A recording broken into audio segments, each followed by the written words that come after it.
All right, so this is a video about my post 11-day water fast. To get straight to it, it's not an easy task. That I'm clear of now. I am grateful that I actually finished, went through the full 11 days without bulking or falling under pressure, so to speak. Not that there was a lot of pressure. So day 1 and 2, well, more so day 1. Day 1 was tough. Day 1 was the hardest day of all. One, I think it's because it fell on Saturday, which is typically a day in which I splurge or eat more often than I normally do throughout the week.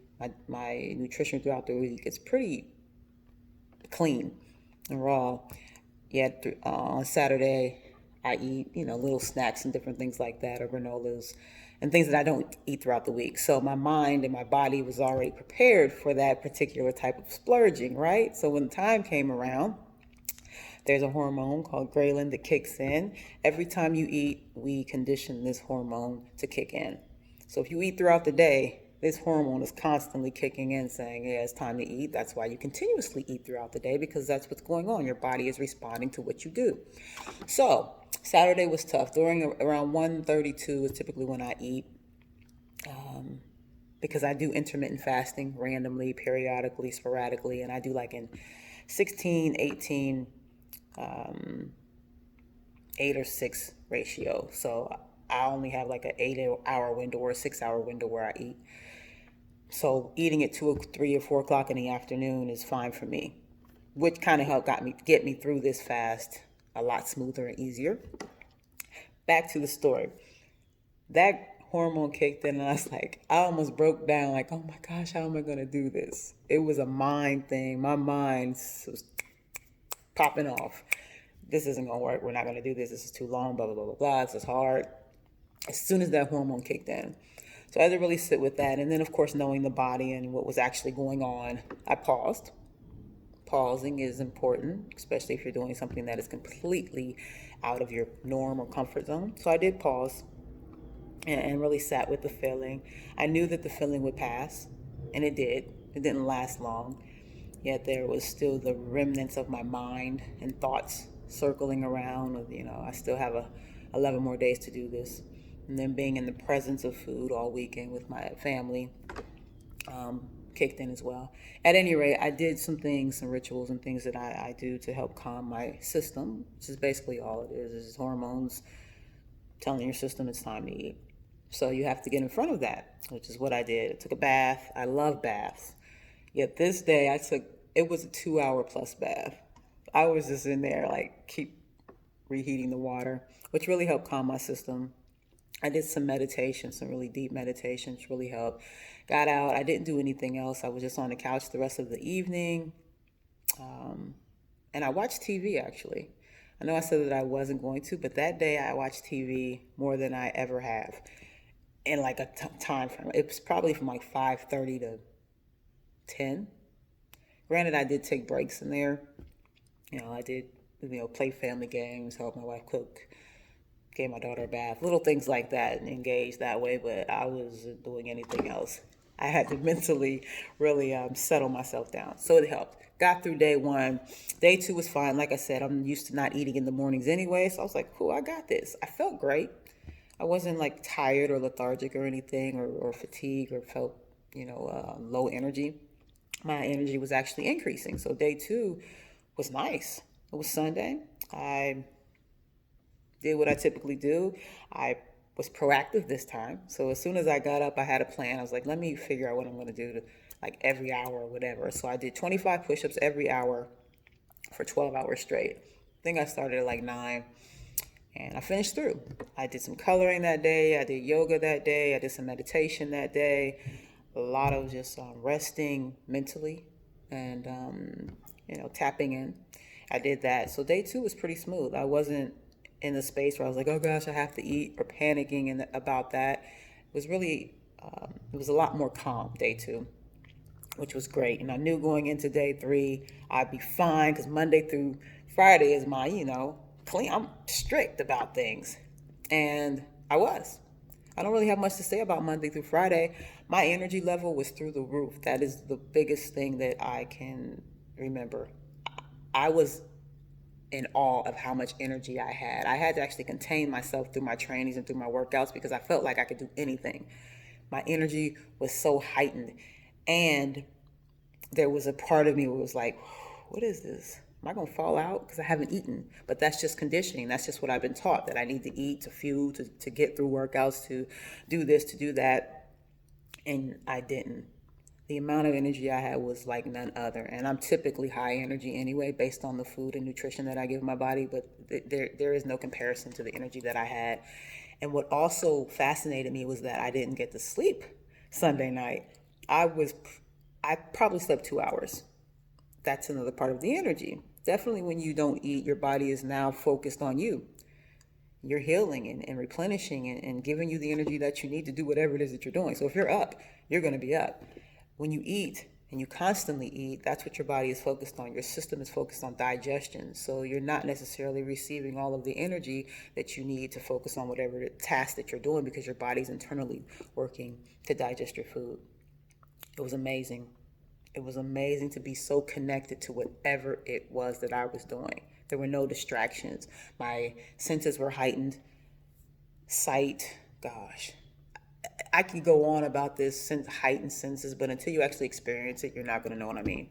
You have to experience it. There is nothing that I can tell you or words that will equate to what it was that I experienced. So heightened experiences, I mean, my cognition and focal was so pinpoint and just precise and clear. And yeah, I don't have words for it. So Monday through Friday was amazing. I didn't have any toxicity on withdrawal. Some people have experienced that depending on how many toxins or what your toxin level is in your body. I attribute that to, like I said, the lifestyle that I have and have had for a while with eating clean and nutritious foods and nutrient-dense, energy-based foods. Some people have experienced like fatigue, extreme fatigue, headaches, nausea, pain. I didn't have any of that. I was very blessed and lucky to get through this Monday through Friday without any of that type of experience. I was in awe, and there was a little bit, like I said, mind, and they're like, oh my gosh, this is crazy. How can this be happening? Because I've been taught and told that I have to have food to feel good, to move through life. And I did everything I needed to do, plus some, in a more focused way than I ever had without food. Water was fine, excuse me, piece of hair or something. I was tired of doing the same thing though. I'm a creature of change, not necessarily habit. I love change and being creative and cooking and preparing my meals. So that was a big part. After day 6, I was getting bored with the whole process. And it became mentally taxing because even though the hormone ghrelin diminishes after a while, you don't even feel hungry. You don't even get those pains, or not pains, but the urge to eat. You can sit around I actually cooked and touched food and was prepping and for my wife. I didn't want to eat it. I didn't have to. I was fully energized. So that part of the stomach wanting to eat and all of those hormones kind of died down. You don't really feel any of that anymore. It's pretty cool. Yet there is a mental conflict that goes on because of what I've been taught, right? I have this mindset and this idea and these neurons in my neurological system has believed that this is what needs to happen. So there was a conflict going back and forth. Well, this is crazy. Am I going to fall out any time now? That was fearing that. I'm somewhat of a hypochondriac anyway. So that was a big thing for me. So I was mentally taxing after a while also. I became mentally fatigued with not allowing myself to surrender to what was already happening. So I deepened my meditation and really sat with what was going on. And since I was up throughout the week, 2-3 hours of sleep, maybe 4. And even if I say 4, that was like choppy. I was like forced sleep. It was crazy. So I had a lot of time to myself and to really reflect and delve into what was going on. And that's basically what it was. It was just taxing, and I really decided to surrender and let go of whatever was going on. Like, just allow it to be and appreciate. And then I came to a point where I was really in tune with what it was that I was doing with and for my body. And I recognized how I have abused my body in the past by the amount of food that I used to ingest or what I used to ingest and not taking care of myself. This is years ago, and there are still things that I can do better and differently, and I'm aware of that now. And the beauty of this is that I'm also aware of how intelligent our bodies are, like how they work. This system is working for us, and we abuse it. We don't respect it. We don't honor it. We abuse it. We are privileged. We walk around abusing ourselves all the time by the amount of food we ingest and the type of foods we ingest, the people we surround ourselves with. And to know that I was investing in myself in a way in which I never have, which was by giving my system, my body a rest, a break, and to do exactly what it was created to do, which was to heal. We look for answers and remedies and healing outside of ourselves, but the body does it. The system is within a system, within the vast system, and you think about the vast system of it all, it's doing what it needs to do. Why wouldn't your own system be doing what it needs to do? And I'm so honored. I'm honored and so appreciative of my life and the life system that lives in me, that I don't have to do a lot except take care of it. And I'm on such a different playing field now when it comes to that, and have such a deeper level of appreciation and respect for what the body can do. So fascinated. So I am doing more research on the human body again. And after day 6 and 7, I got a little bored, but I was fine. Still training, still working out, still feeling great, and all the energy. Day 8, amazing. I got to hang out with some amazing people, my Polarity crew, like-minded and good-hearted people, which really was a good time to incorporate that into my fasting.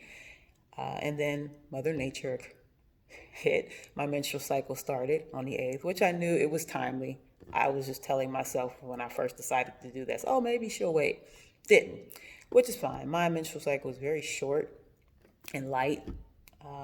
So it was okay, and I don't experience like cramping and all of that. So that was that, but yet there is some expelling that's going on, which is depleting of energy. So I would say day 9 and 10, more so 10, I was tired. Physically tired. I think a lot of it had to do with that, the menstrual, and of course not sleeping, and the heightened energy, because I was going, but not like in a way in which where I was fatigued and tired. I just had energy to move, but it was like a still energy, just a calm, still energy. I wasn't like, I can't explain it. You have to experience it. That's why I don't want to go too long into this. I'm already going longer than I thought. It's just something that you have to experience on your own. Everyone has their own experience based on how you prep your body, based on how you treat your body now, so forth and so on. So I will say that it is probably the most challenging things that I've ever done. And to continuously meet myself in the resistance and the battle back and forth of what I was taught versus learning something new was profound. It was profound. I had a lot of deepening moments, and I'm grateful for that as well. My mood probably shifted. My wife can probably attest to that more so than myself. If you ask me, I'm like, I was cool the whole time. I'm nice and I'm sure my mood did shift, especially in the moments where I was frustrated and bored, and not to the extent where it was like extreme, at least in my opinion. But at any rate, that's about it, man. Like day 11. I really decided to just rest and not do anything. It was like an epiphany moment, and it was almost scary. Like, wow, how am I going to transition back into this eating process, even though I had a plan?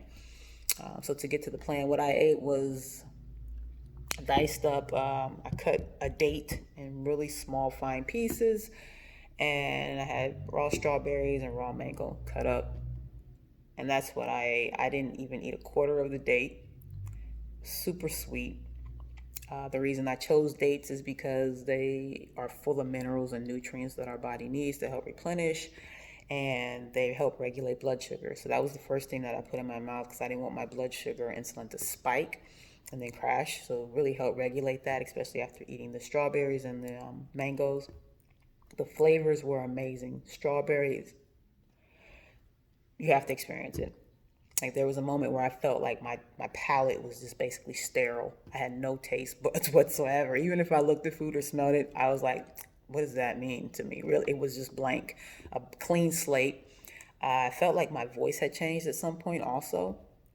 I still hear my voice differently than I had before, which is really interesting. And just my inner calm, my inner energy is different. You know, I'm vibrating a little bit more differently, and I feel that. And I am just grateful for finishing this and allowing my body to heal in the way in which it's meant to do.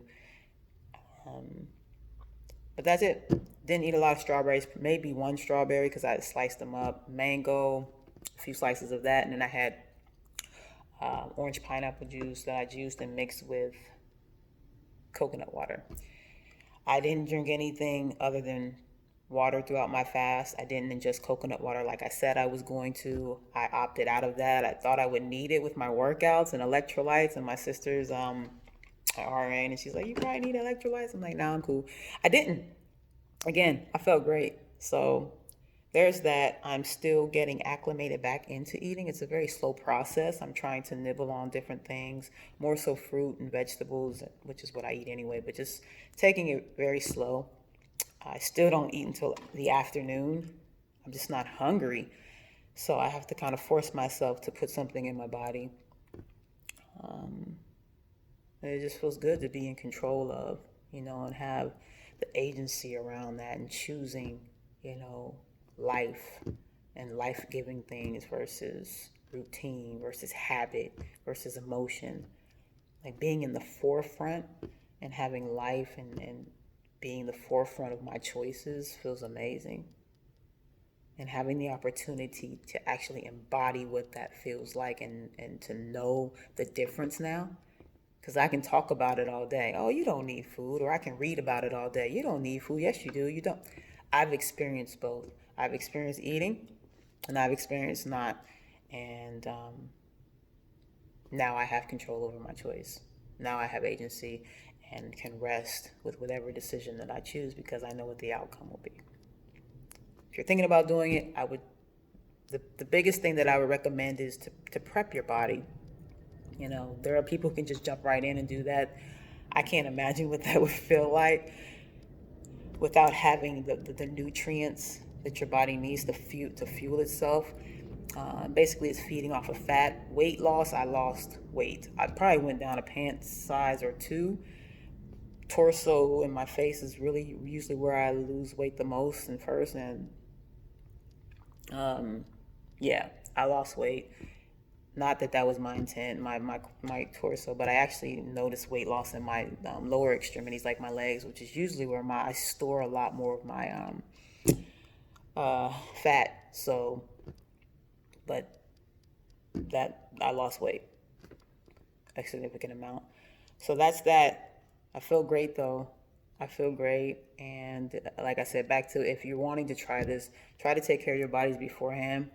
I kind of posted a video about what it was that I ate the week before. Yet, you know, I do intermittent fasting, which helps. And I also eat nutritious food, not only just the week before. Really give your body the nutrients that it needs. Because once your body starts tapping into fat cells, these are fat cells that and storage houses that actually store toxins as well. So it's tapping into that and it's breaking all that up, and the toxins are being exposed. Your body is fascinating, so it's storing the toxins so that they don't just become more free radicals and destroying your cells and stuff. So once that starts breaking up, you may experience that toxicity. So that's why I encourage people to start taking care of yourself if you're thinking about fasting, or baby steps, you know. At any rate, it was fun. glad I did it. An amazing experience. If you want to do it, try it. If not, that's cool too. Your life, your journey. Any questions? Let me know. I'm out.